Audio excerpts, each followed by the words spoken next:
Are there some behaviors that you see that organizations are implementing to help them get more focused, to concentrate, to get more productive from what you've seen? What pops to mind when you ask that are mostly what are the practices people are trying to do that are trying to address that really don't work. Like no email on the weekend. Give me a break. Grow up. Or quiet time between 9 and 10 o'clock. And some organizations, if they're small enough and their culture can support it, says, yeah, let's not have any internal meetings between 3 and 5 or between 10 and 12 in the morning, because that's when there's productive time and so forth. So some of those things, some of the cultures can start to do that. One of the key elements of staying in control of all of this is something we've identified as the weekly review. Once a week, being able to step back and take a look at, manage the forest instead of hugging the trees. So, that from an individual basis, that's really critical for an individual to keep themselves in control and focused. But now teams need to do that as well.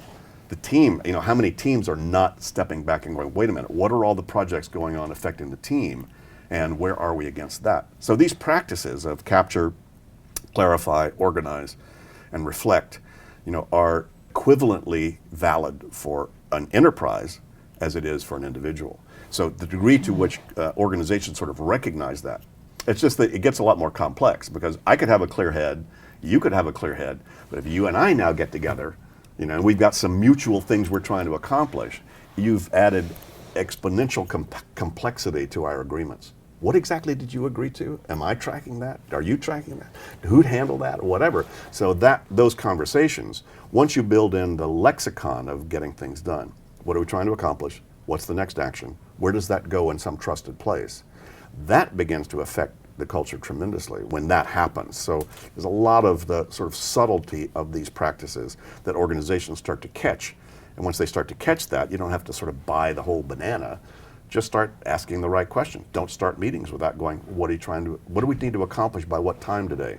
And don't end discussions in the meeting with, well, so what exactly did we decide, and what's the next action on this? Is that yours or mine?